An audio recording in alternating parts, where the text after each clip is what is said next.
Hey, everybody, it's Antoine Medley, the host of the Force Pivot podcast. I want to welcome you guys to a new show. I want to welcome you to a new season. This is the start of our season 4.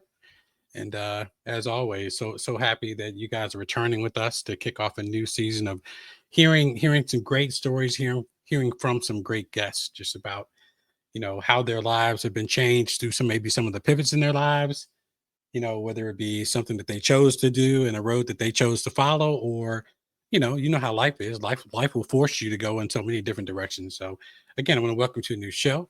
We've been on a hiatus for a few months. For me, I've just been doing a lot of working on myself, a lot of working on myself of late.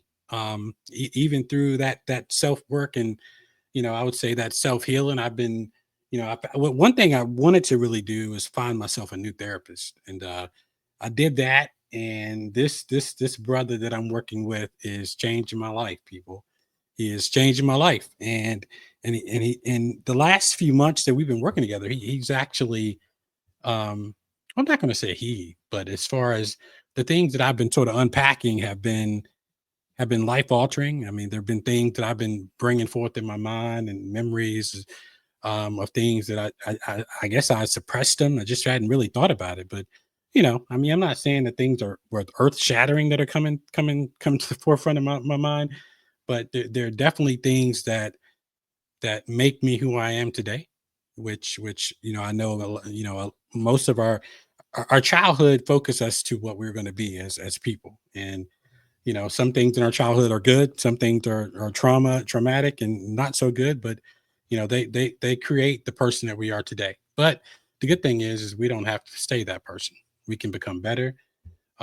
We always have a chance to heal and to find people in our lives and find things in our lives that can help make us better. So but this brother that I'm working with is really helping me see a lot of things. And I think I've told you in the past that, I lost one of my brothers. I'm the oldest of 4 boys. If you guys remember, I lost one of my brothers, and that grief has really set me off into my mind racing, and, dealing with a lot of things that I've never dealt with. I've never dealt with anxiety before. I've never dealt with depression before, but, losing my brother is really it's really it's really done something to me, and that's what made me say, hey, I got to go find somebody to talk to. So I've been doing that. I've been, I'm a believer in healing. I'm a believer in therapy, and so I was very intentional of seeking out somebody that could help me, and I'm doing that. So but we'll get into it a little bit deeper into the show about some of the things that I've got going. But I've got a special guest today. Got a special guest for the show. This brother he's a Grammy nominated poet. He's a human rights and civil rights activist. He's a director, a writer, a producer. This brother is just your modern day Renaissance man. I mean, he does a lot of things, but just beyond just doing things.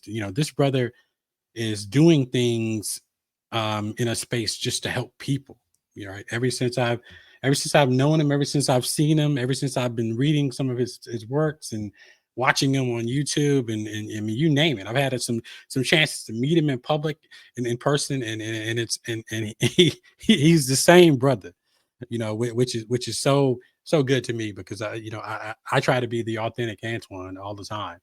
I'm trying to be the authentic Antoine all the time, where everyone who meets me, they're going to get the same Antoine no matter what. So I want to bring on this brother, and we're going to talk a little bit more about some of the things that he's done, some of the things that he's doing, and because he's always working in his community, ever since he's come on the scene. So listeners, I want to welcome on Kevin Powell. How are you doing, Kevin? I'm good. God is good. Thank you so much for having me. I appreciate you. Man, I appreciate you, man. I know we traded some texts probably a year ago, and you told me, you're like, man, brother, I'm not gonna have time. You're like, and you were telling me about your documentary that was coming out, and that you were going to be heavy on the road with doing that. And I know you've been doing it. I've been watching you on social media, all over the places, but all over the place. But I want to welcome to the show, man, and I'm so glad that you reached out. So glad that you reached out. I try to keep my word. I think it's important that our word is our bond. I mean, when you reached out a year ago, we were still finishing the documentary. I mean, it took 6 years. It took 6 years to make the film. Wow. Uh, I got a crash.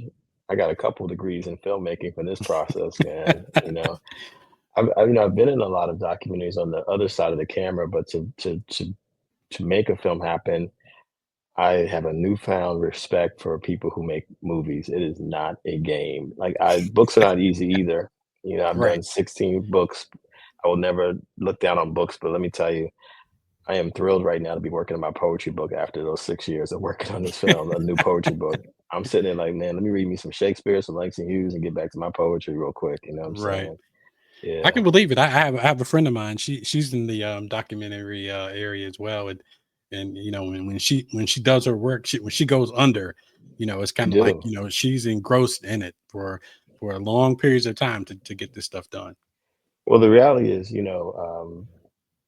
any of us who are artists, it could be filmmakers, writers, dancers, painters, any art form, a lot of the time is spent, trying to get money to do our art. And what I learned with filmmaking, I mean, I haven't had this experience. I ran for Congress in New York, where I've lived most of my life at this point, in 2008 and 2010. And I felt like 50 to 75% of my time running for office was being on the phone asking for money for the campaign. It's the exact same. I learned this the same thing with filmmaking. Like if you're an independent filmmaker, which is what we are, my wife and I co-produced, co-wrote the film together, and I'm the director of it.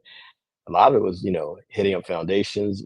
I'm pretty sure you sent a donation. We were getting $1, $3, $5, 50 cent Cash App. I learned every mobile app for funds, and stuff that I had never heard of. I was like, yeah, I'll take Apple Pay right on. Let's do it. You know what I'm Right. saying? Right. Because it's so expensive to make a movie, but it's been rewarding. I was listening to your opening, and I want to, commend you. One, for having this show, as a fellow, as a journalist for a long time. I know it's not easy to create content. It's no joke. So God bless you for doing this, because this is so important. And then just your honesty, brother Medley. I appreciate it. We need more men like you. I need to say that publicly on this show, on your show. We need more men who are willing to talk. That's really the theme of our film. That men need to talk. We need to be willing to go, beyond the surface, and especially those of us, who happen to be heterosexual, straight, cisgender, however you define yourselves, folks who date women or married to women. A lot of us, we tend to only talk about sports if we love sports, like I do. We talk about money because no one wants to be broke. And we talk about women or sex. And it's like after that, it kind of gets a little foggy for a lot of us. And so to hear you talk about grief and anxiety is important, depression. I mean, we can go there, brother. I have nothing to hide. I'm ready, because I saw the name of the show, The Forced Pivot. I was like, that's a dope title. Word, let's do it. You Yeah, know what I'm but saying? I really thought. I mean, the show really sprung from the pandemic, right? It's Yes, just sir. I was thinking about this thing, and I was just thinking how much the pandemic changed my life personally, and Yeah, my yeah. brother passed sort of within the pandemic, not of COVID. Condolences, sincere condolences. Thank you. But he passed during that time, and I was just thinking about how my life has changed, and how every person on this planet now has a story. Every person has a story of how they pivoted during the pandemic. It's going to be something that we all live with for the rest of our lives. As something happened when the world tilted, everybody's was pivoted at one time. Let me say this to you, brother. When I asked you for the description of the show and you sent it back to me, I'm gonna keep it 100 with you, a buck with you. My first reaction was like, oh no, I don't want to talk about 2020 again. But then I thought about it, because I've talked about it, I've written about it. It's definitely in my new poetry collections in different spaces. And let me just tell you, if I may I? Oh yeah, yeah, yeah. You got the floor. January 2020, Kobe Bryant dies in a plane crash. It was Sunday, January 26th. Why do I remember that date? Because the woman I ended up marrying, my second wife, who I'm with now, who I adore, my best friend, life partner for real, her sister, her birthday is January 26th, so that day is locked in my head. When I heard the news, oh man, it bugged me out, because, literally there are people that we came of age with, like Kobe, Hmm. like Pac, like Biggie, like DMX. We've lost a lot of black males, man, and I was in denial. I got a homegirl who was working for TMZ at the time. So I texted her, I was like, yo, it's not true, right? She's like, Kev, it's true.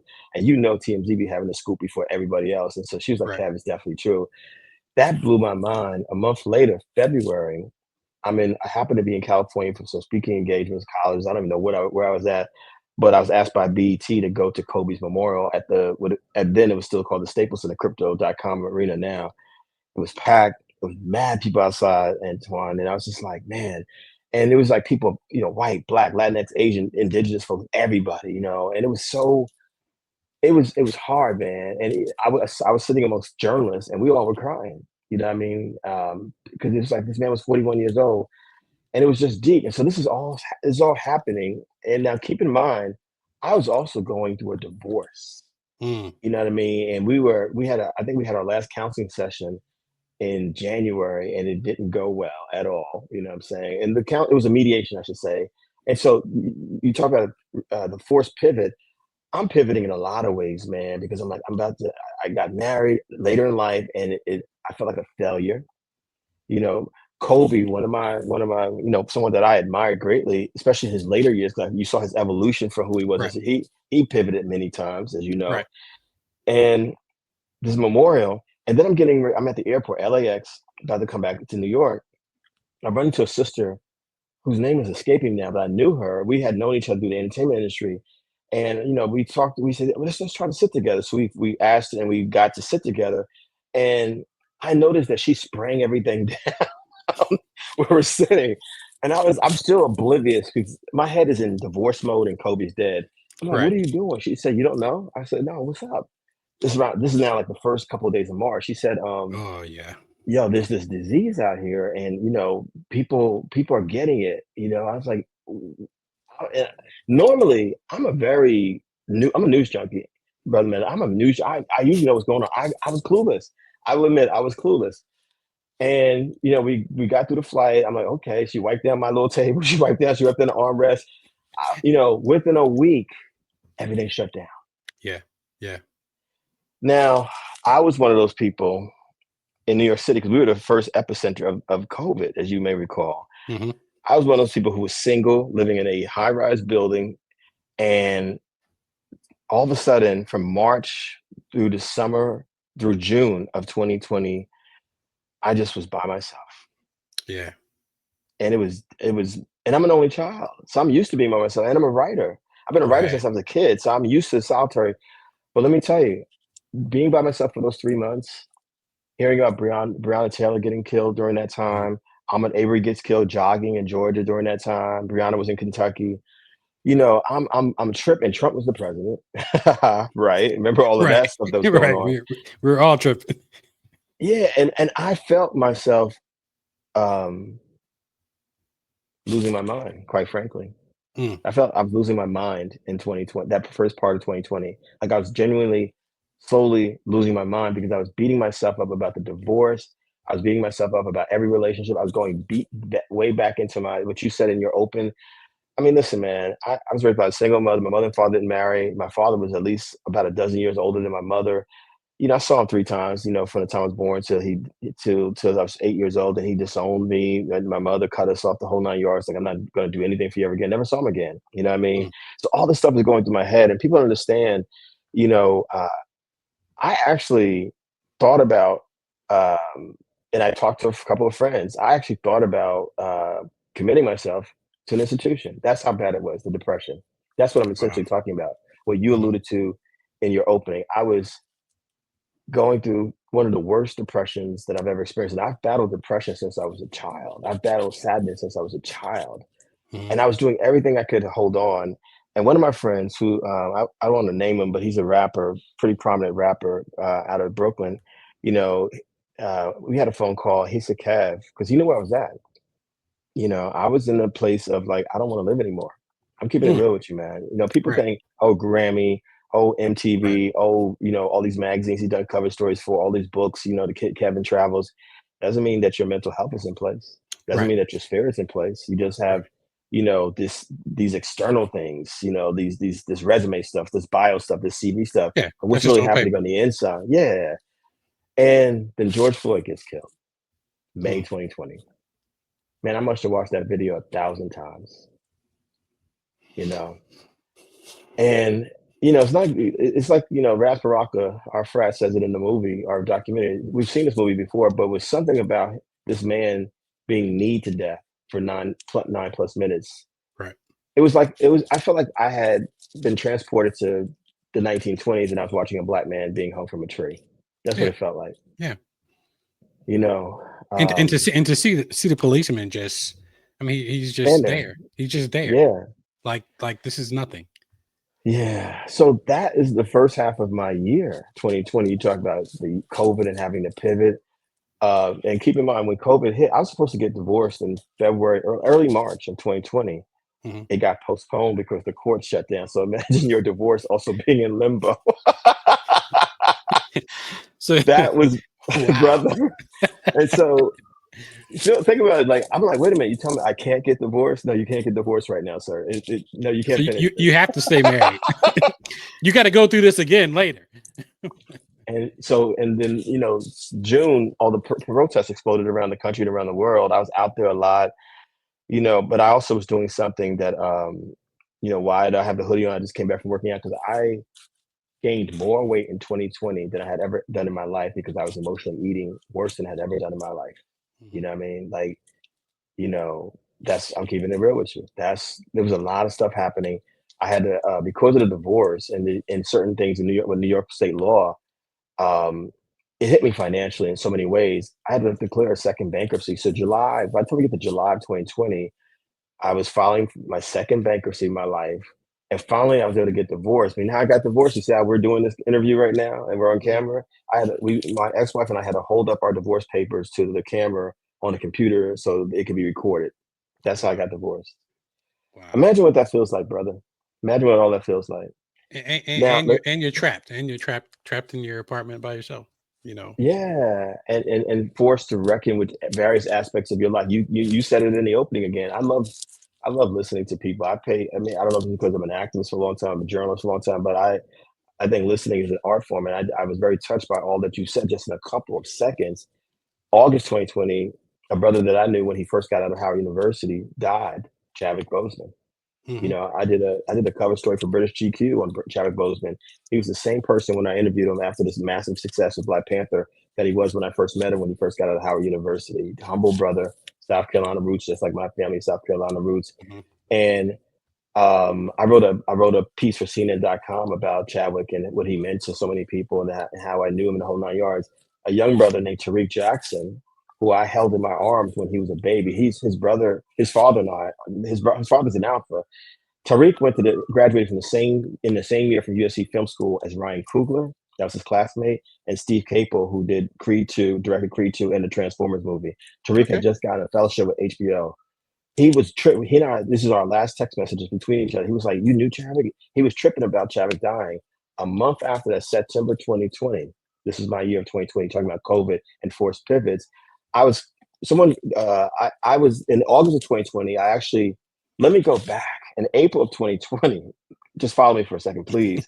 Myself and a photographer named Kay Hickman, a brilliant sister photographer from Brooklyn, I had the idea, let's just go out and photograph and let's write about what's happening in New York City because it was like a ghost town.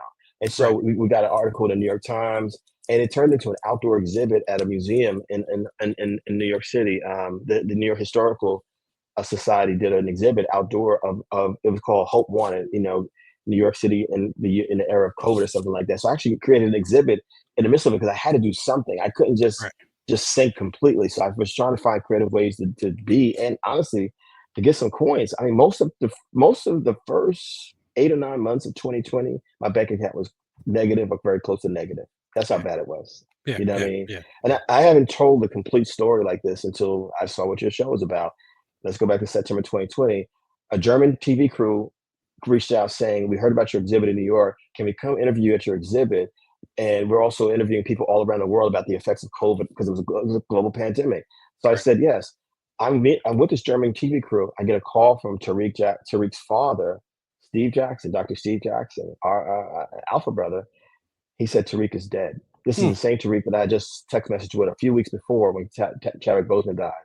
Tariq had, I did, little did I know, Tariq had bought a gun early in the year because he was concerned about the Trump people, the MAGA people, and he had bought the gun for protection. He turned the gun on himself. Mm, When his father said this to me in September of 2020, I'm outside in front of this German TV crew, and I literally crumpled to the ground in tears. I can imagine. I can imagine.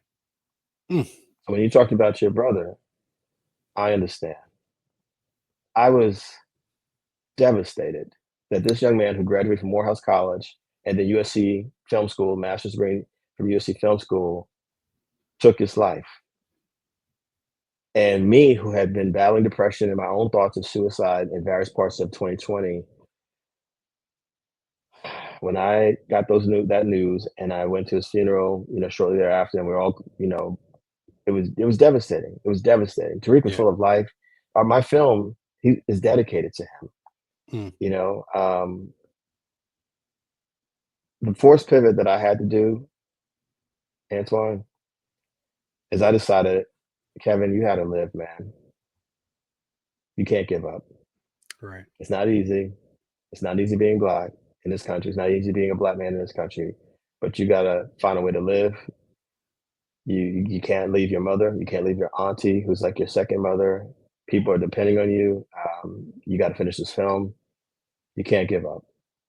So That was my forced pivot. how did you fight yourself out of that? I mean, who did you lean on? I mean, I did therapy. I had a like you had a I had a elder black male therapist that I talked to in the summer months. That was very helpful.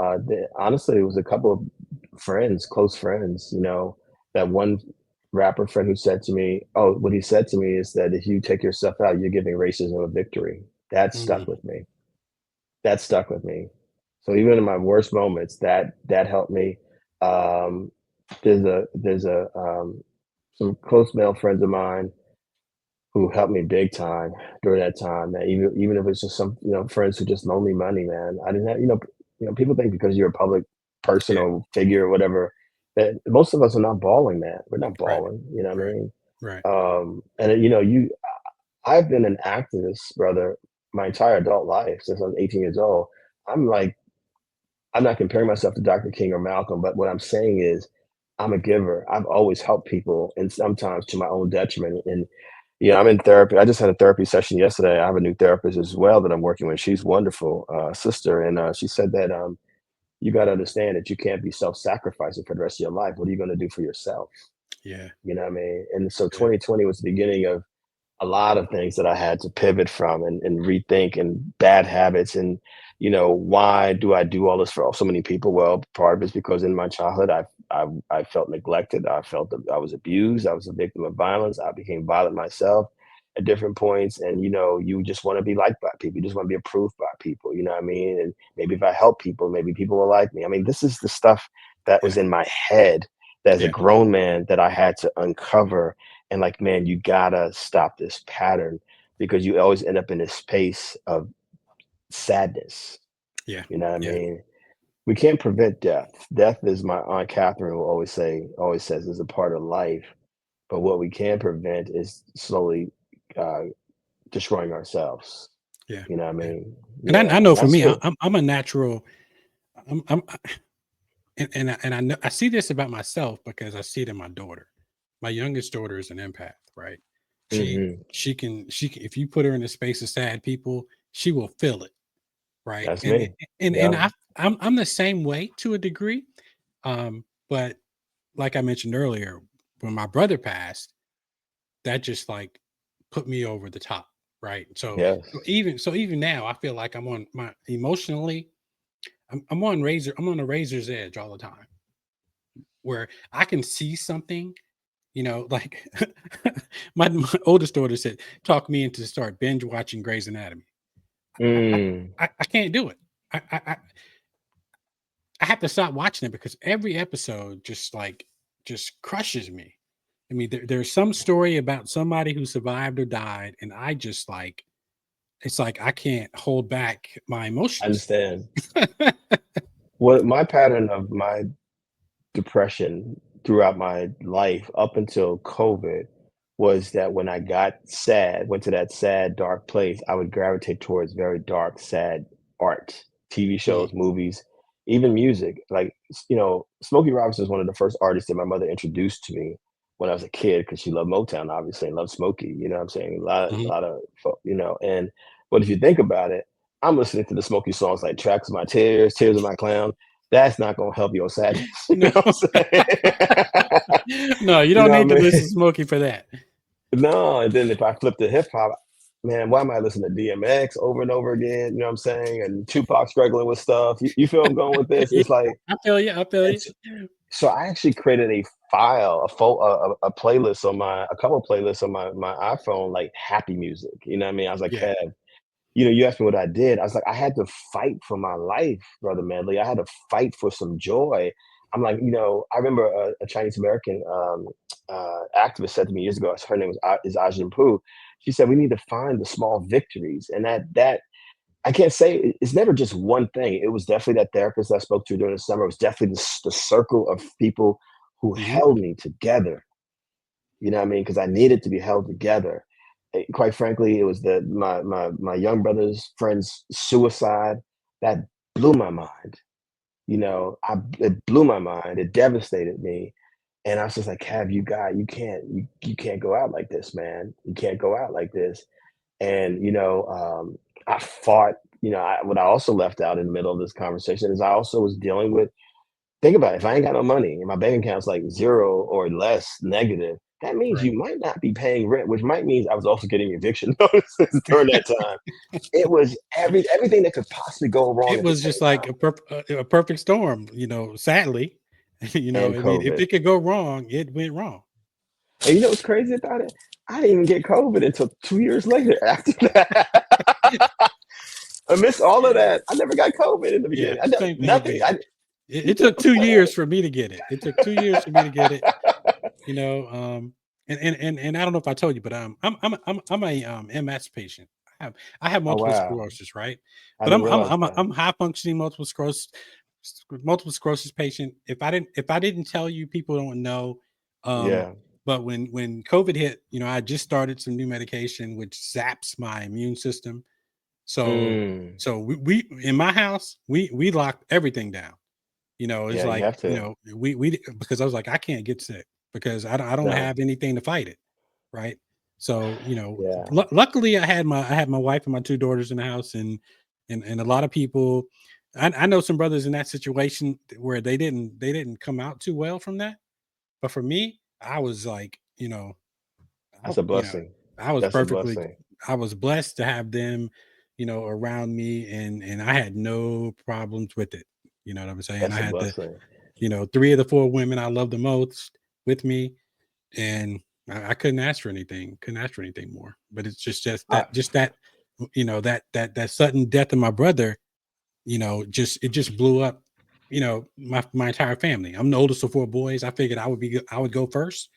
mm, That I've always thought that in my life that I would be the first one to go, and for us to have to bury him was like I can only imagine. I can unlike only imagine. unlike anything in the world. I mean, as they say, and I believe it to be true, that grief is just our way of saying how deeply we love someone. Hmm. How deeply that person uh, represented love for us. I mean, listen, the only grandmother I ever knew died way back in 1988, 37 years ago. I was a young buck. Wow. I still miss her. I still think about her practically every day. What I mean? I still am sad about it, but I've been able to put it in a certain place. We never get over it. I mean, I'll never Yeah. get over my grandmother, Tariq going, other people that I have loved. You never get over it. You just represent them. And Yeah. when I need to, I talk with their spirit. I mean, this is Hmm. where the Africanisms come in of who we are as a people, and the down south isms, because that's how I was raised. I'm a northerner, a Yankee. Yeah. I'm just one generation removed. You better believe we was on that Greyhound bus going down to South Carolina every chance we got. So everything that was held on to in the South was brought. My mother put that in her suitcase and brought it up north, and it was taught to me. And one of the things that was taught to me is that the spirit world is real. The Yeah. spirit world Yeah. is real. They're I there find with myself us. I find myself talking to my brother, you know, Yes. just having conversations with him about and Yes. about decisions, right? Decisions I'm That's about right. to make, about pivots I'm about to make. I That's have right. conversations with him, about it.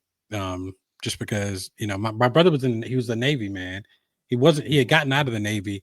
Um, Mm, so in my mind, I'm not in denial. I know my brother's gone, but in my mind, he would go on these deployments. In my mind, God had a deployment for him that's right. that only he could do.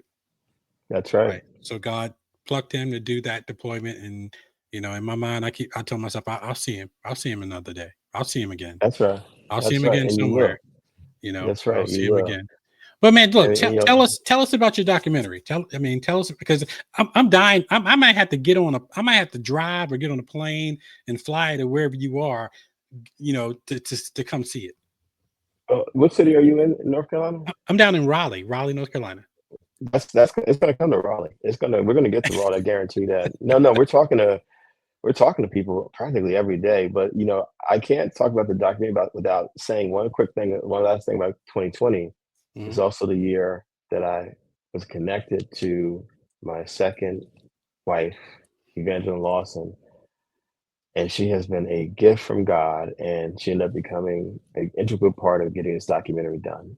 You Okay. know what I mean? Because of her deep love and respect for Black males, and more just as important, she's an incredible photographer, writer in her own right, and she's very well organized. Something a lot of us artists, myself included, tend to take for granted. I'm kind of like, this is great art. You know what I mean? It's Or just men. Period. yeah, we need a yeah. woman to kind of close the Sisters gap. get things done. Women get things done, man. But They we do. 6 years. It was inspired Congrats, honestly by congrats. watching Beyonce's. Thank you. I saw Beyonce's Lemonade, I believe in 2016. I was blown away by it. I was watching all the reactions from women all over the internet, over social media. I love the visual aspects of it. I love the storytelling. I love the use of poetry. And I was like, man, I want to do something like this for Black males. Plus, I've been working around Black male issues, as you know, for a long time. I mean, one of my 16 books is called The Black Male Handbook. Yep. That came out of a lot of work in the late 2000s around Black males that culminated with that book.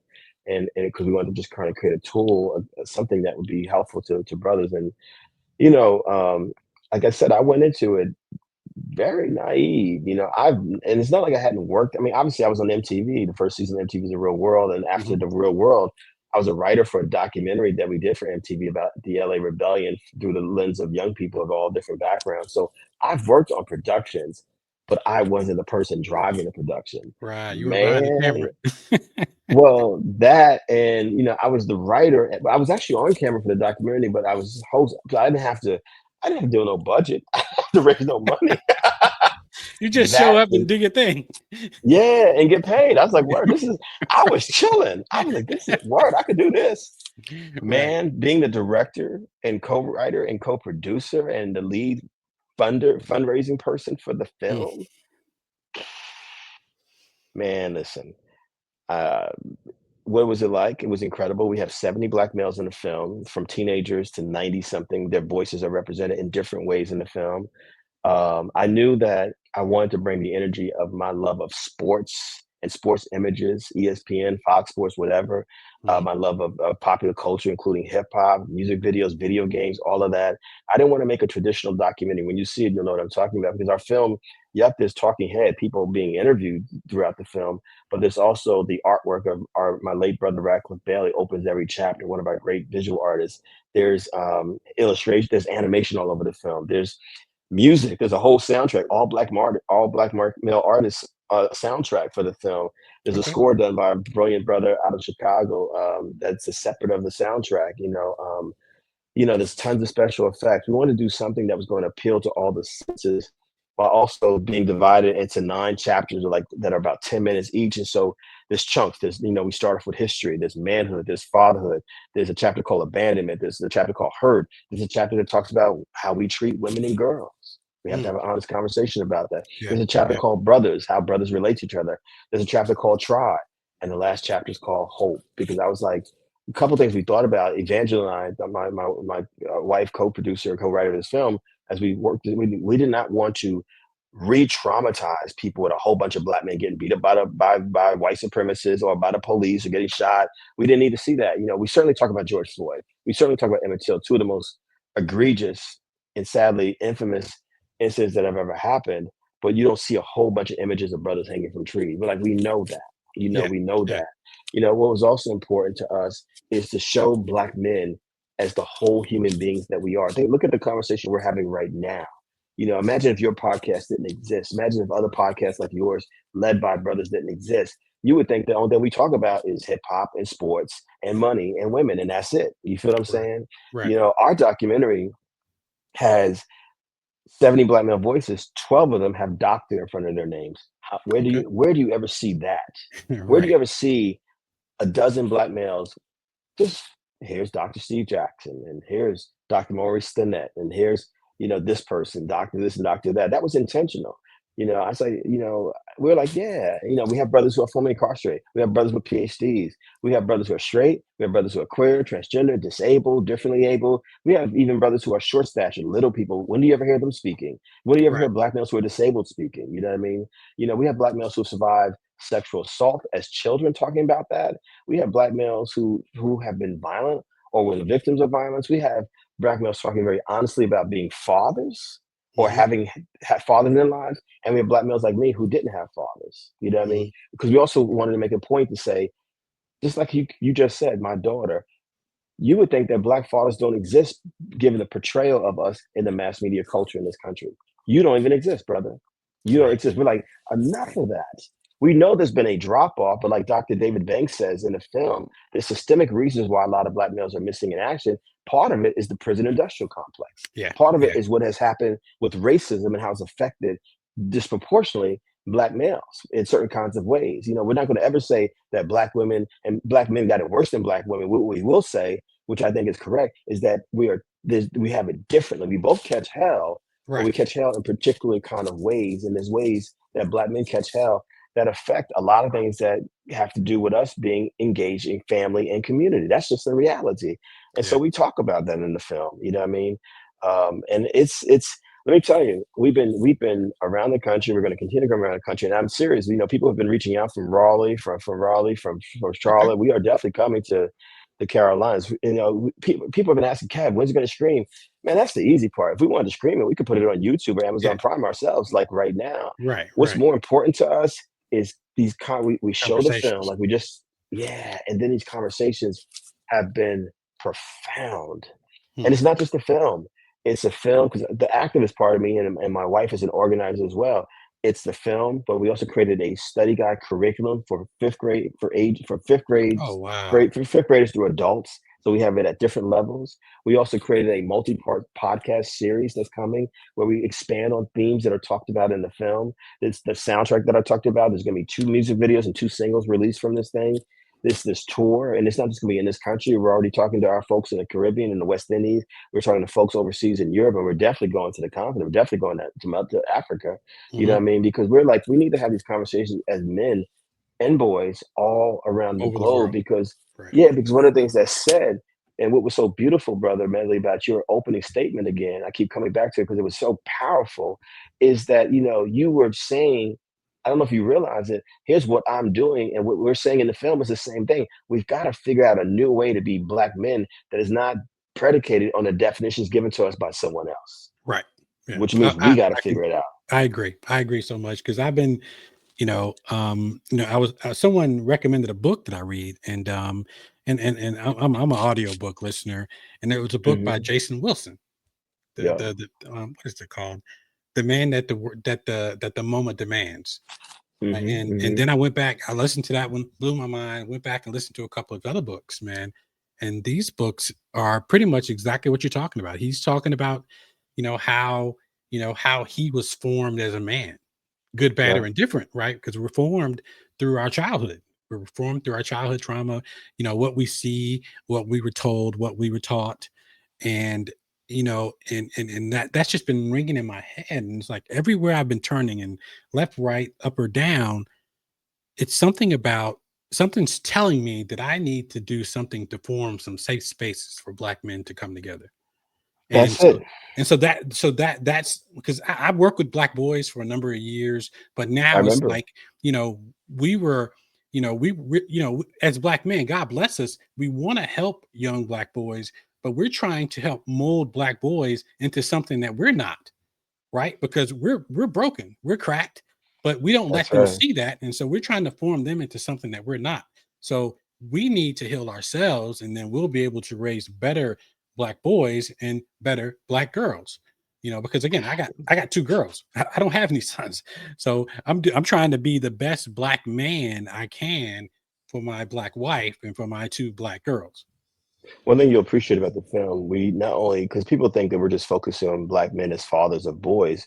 Nope, we have a number of fathers in the film who are fathers of daughters, and we actually have them on camera talking about the importance of fathers even to the girls and what we Right. need to model.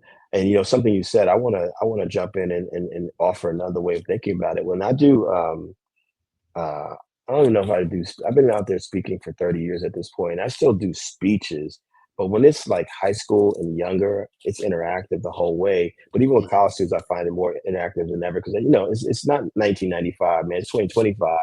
Right. It's not even 2005 to 2015. And I'm very conscious of what these gadgets, these things have done to us and our attention spans. Yeah. Even me, Yeah.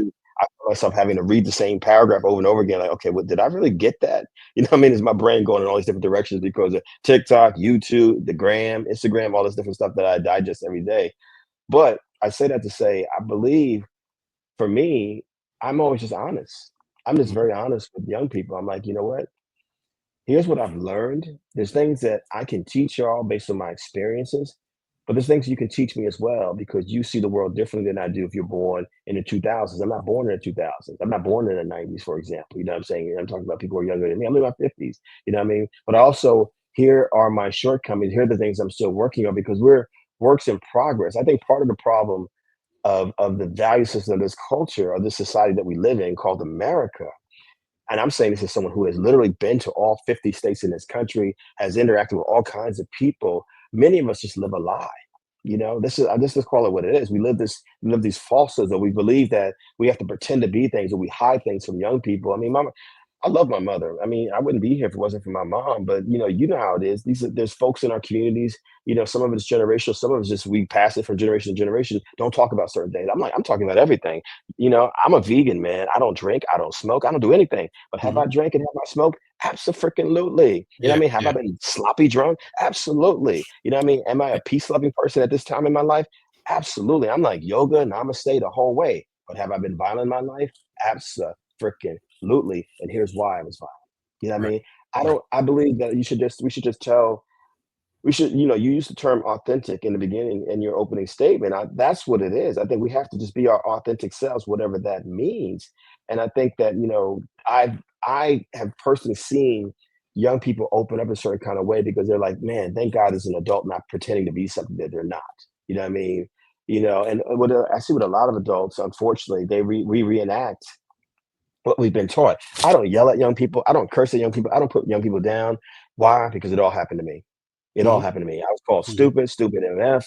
I'm talking about from my family, let alone outside the household. I'm talking about from my own family. You know what I'm saying, brother? Yeah. That's called Yeah. insanity. That is called insanity. And so when I think about, you know, I think I think that let's just find some new words. That's what I think about. Like I'm not broken. I'm a perpetual work, and we're not broken. We're perpetual works in progress that Yeah. are trying to heal in a society that is anti-healing and anti-love. Yeah. That's what's happening. This is society, and it's not just Donald Trump and MAGA. This has always been here. People got to Yeah. stop saying it's worse than ever.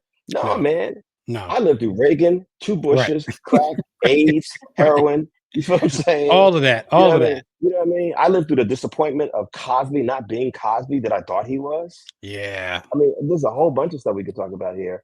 Yeah. But the part of the thing that I came to was like, well, Bill Cosby was not being his authentic self, and it was like a split personality. My thing for me, what I decided, you asked me how did I get past COVID? No matter what, Kevin, you've got to be honest about who you are. Yeah. You know what I mean? If you're hurting, you're hurting. Yeah. If you need to cry, you should cry. You Right. know what I mean? If you need help, you should ask for help. because that actually makes you a stronger human being and a Right. stronger man, and someone who really, I believe, is modeling the wholeness of who we are. You know what my therapist said to me yesterday? Kevin, the journey that we're going to go on with you now, where you are now, how do we get to mental wholeness? I was Mm, like, mm. yes, Yeah. Yeah. That's good yes, right there. mental Yeah. wholeness. Yeah. That and like and what I want to do with brothers is it's not my goal to fix brother. I can't fix anybody, right? I just want to give brothers a space to come together and just hold space for each other, right? Yeah, That's something I've always been big on. It's like I remember my high school buddy lost his mom when I was in, I think, my sophomore year in college. I remember coming home, his mom had passed, and and he and we had gone through a lot together growing up. And so when I came home for his mom's funeral, every single day I would be at his house before the funeral, but yeah, I wouldn't say anything to him. I would just be there. I would just be there in the room. I'd be in the room. And so if he looked around, he would see the old Twan's over there.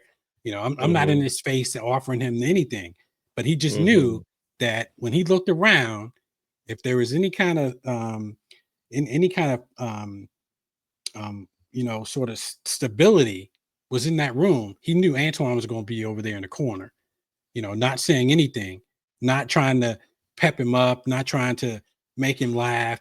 But Twan is over there in the corner. And years later, he told me that he appreciated that, yeah, because when you're going through a death, grief, you go through so much. And it's like that's you right, got people coming at you trying to make you feel better. And it's just like, I would rather you just not. I mean, not being mean. I would just rather you, just be there. And so I've been learning a little bit about this holding space thing. And I'm like, I've done that all my life. And then I learned a little bit about what it means. And it's like, that's right. I just want to hold space for brothers and allow other brothers to hold space for other brothers. And so I'm trying to put some stuff together so that I can help, brothers, just come together and heal in a way, because we can't fix each other, but we can be there for each other, right?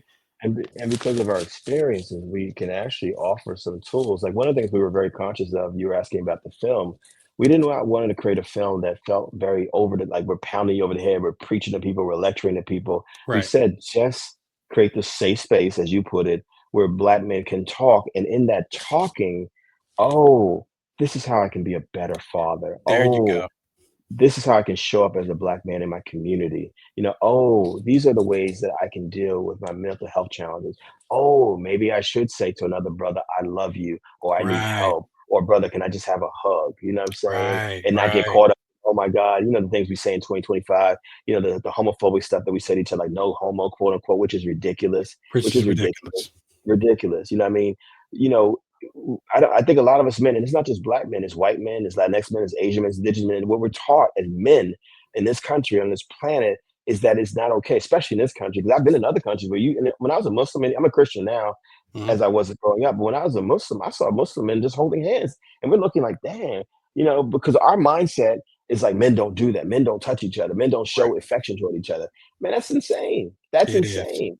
It And to is. assume that, and to be so insecure in your own sense of manhood, of masculinity, that you're just going to pull the homophobic card instantly. That's even ridiculous. You know what I mean? And it's like, Right. I mean, listen, man. Our film is really, really, honestly, y'all got to see it. You and your audience need to see it. But it's like, hey, y'all, we need to define manhood for ourselves. One brother says it in the film, like the definitions we've been using have been given to us by someone else all this time. We just don't realize it. Right. Or what I've said in speeches is like, our definition of Black manhood should not be a bootleg definition of white manhood, Hmm. of Hmm. racist white manhood. Now, if you're talking about a white man who evolved, like say Bobby Kennedy at the end of his life, then I'm gonna pay some attention to it. If you're talking about a white man like John Brown, I'm gonna pay some attention to it. Hmm. A white man who's in touch with himself and his feelings, and doesn't have a superiority complex, then I'm gonna pay attention to that. And I have white brothers in my life who are like that, what I'm saying, who I'm close Right. friends with, Right. who are struggling to be whole human beings and understand, what, I can't go out here thinking that I'm superior because I'm white, because I'm a man, but I need to be a human being. I need to be a human being. And that's what it is for brothers, man. It's like, I value Knowledge, man. Yeah, I Yeah, can talk me about too. sports, statistics, all that kind. I can talk about hip hop history, pop culture stuff, but I also can talk about jazz. I can talk about classical music. I can talk about climate change and the environment. I mean, I like to learn, man, and I think we do ourselves a disservice as men. One of the recurring themes of the film, not just that we need to talk, but we should not put ourselves in a Yeah, box, and many of us we should don't not realize. limit. We shouldn't limit ourselves to anything. Yeah, man, because it becomes a prison.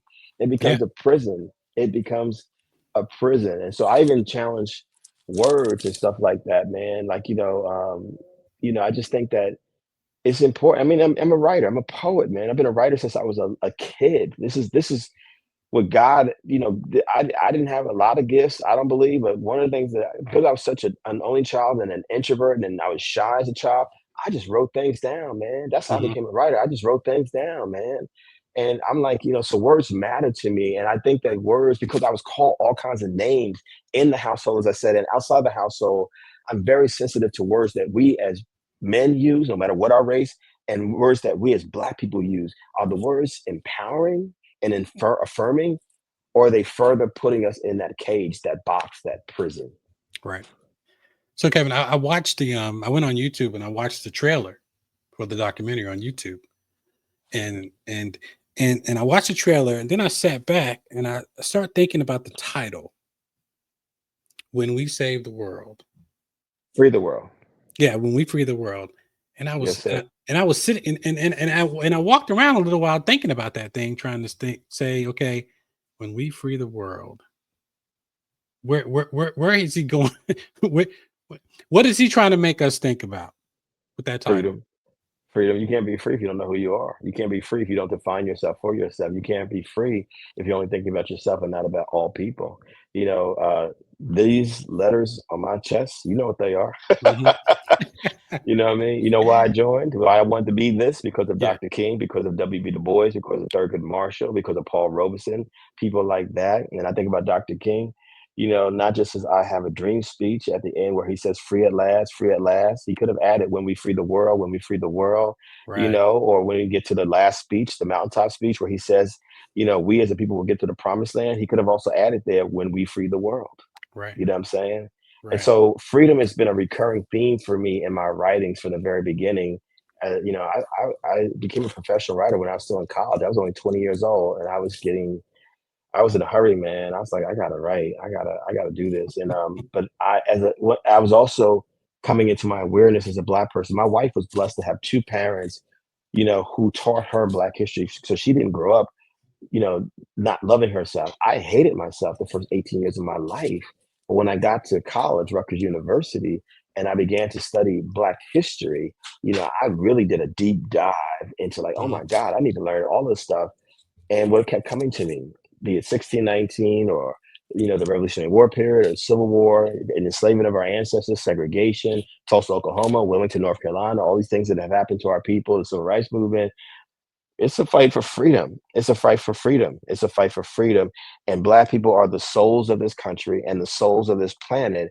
And whenever we have moved, not only have we been able to free ourselves in some way incrementally, but we also have helped other people to be free as well. That's just the reality, man. Yeah, The civil rights movement was engineered by Black people. You know it as well as I do. North Carolina was one of the historic places for yeah, the civil rights movement. We yeah, know this, but it benefited women, it benefited Latinx folks, Asian folks, indigenous folks, it benefited the LGBTQ plus community, it benefited disabled people, it benefited immigrants, it benefited a whole bunch of people because we were moving to free America and this world. And here we are again, having to do it all over again because of the horrific times that we're in. all over again. Well, look, brother, Yeah, I've held you longer than told you I would, and I want to respect your I'm time. good. And I know you just finished the gym, man. You want to get back to it. Um, but I appreciate your time, brother. I appreciate your time. I appreciate this conversation. I've been thinking about this thing all weekend. Since we linked up, all weekend, my mind just been I running. appreciate it. It's like, man, I can't wait to hold this conversation with you because, like I said, it's been a year coming. I remember the first couple of times that I met you. I remember you came down here to Raleigh one time in my chapter. We took you out to lunch. I remember that so well. Yes, sir. I And remember it but I, too. but Yes, I sir. appreciate you. I appreciate everything you're doing, man. Keep doing it.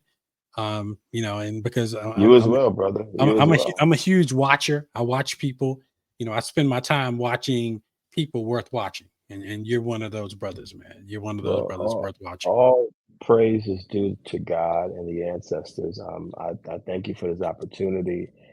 And listen, man, we're all just not all of us. I wish it was all of us. Most of us are not doing a lot of things in this country. And, there's always a handful of us, brother, who are doing the work. But I'm grateful to know people and be connected to people like you. And it's not just, Alpha Phi Alpha, it's just people, period, Yeah, who yeah. care. And I just hope that, I hope that, man, I, I'm not defeated by the times that we're in. I'm not scared, Mhm. none of that stuff because we've seen this before, like I said earlier. But I just hope that this conversation that you and I've just had will help some people, to deal with their own stuff, man, and healing, man. I mean, when I was a young activist, I just want to leave you in the audience with this, brother. And I appreciate all the people who trained me who were older activists, civil rights, Black Power, all of it. Muslims, Christians, all kinds of folks that I came up under. But what I realize now is the work that we have to do is on three levels. One is against all systems of oppression, discrimination, hatred that attacks all of us, no matter who we are. The second level for us as Black people or any whatever community you belong to, we got to do the work amongst our people. How do we get our people to move, to heal? How do we get us to resist, to understand we need to fight for justice? And this can't be the solution for everything. Just stuck on social media all day. You know what I'm saying? Right, right. But the third one that we never talk about comes back to the name of your show, Forced Pivot, and how you started the show today. What I was listening to. If we don't deal with this internal stuff, Right.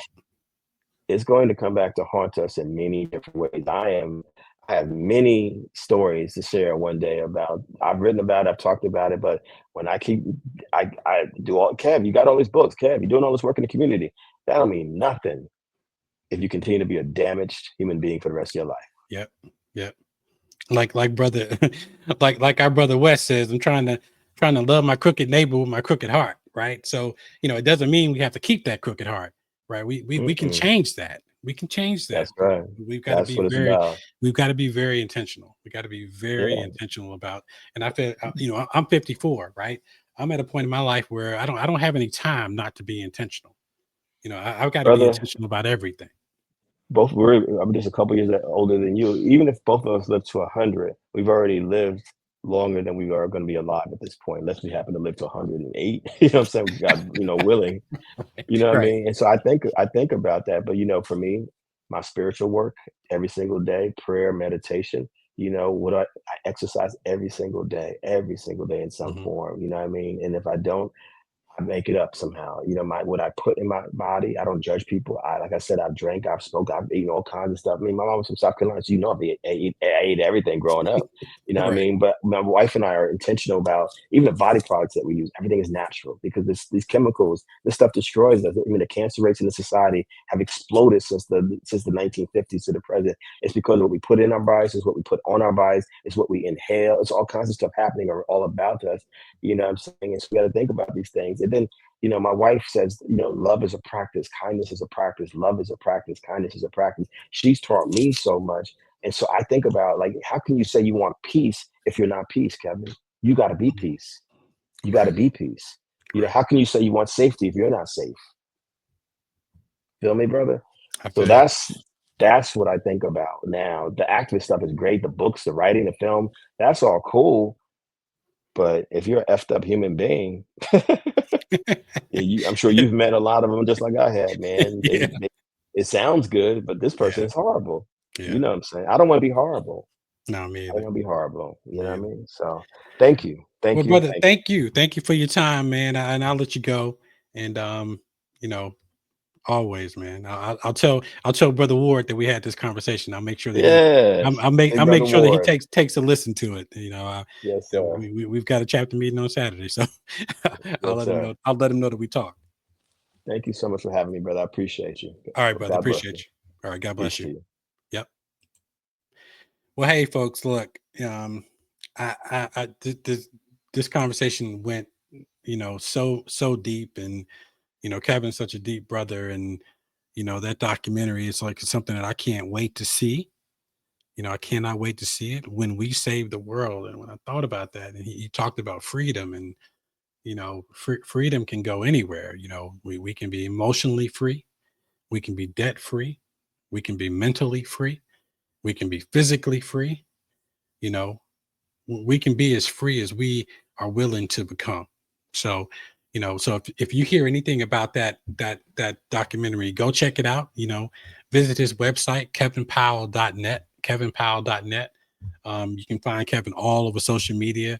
Look him up on Facebook, Instagram, you name it, check him out. But more than anything, do whatever you have to do to be free in every aspect of your life. Again, we're not promised tomorrow. Do what you can do today, and go hold space for somebody. Hold space for somebody. Because that's my goal now, is to make sure that I'm holding space for brothers, and the brothers have a safe space to heal and to talk and to discuss. Because just talking about things can heal people. Sharing can heal people. I just want to make sure that there's something we're doing. So, but again, this is the Forced Pivot podcast. This is our season 4, episode 1. And I can't believe I just sat here and had this conversation with Kevin Powell, man. Deep conversation. I'm glad you guys could join us. Check us out on Facebook, YouTube, Instagram. Look us up, follow us. You can find us on all podcast platforms. And just be looking out for things that I'm going to be doing out here in the community, and I'll make sure that I share each and every time. But listen to us, share the show with a friend, give us a rating, let us know how we're doing with the show, because deep down I truly appreciate it. But this has been a great one, and I look forward to season 4, and I hope you will too.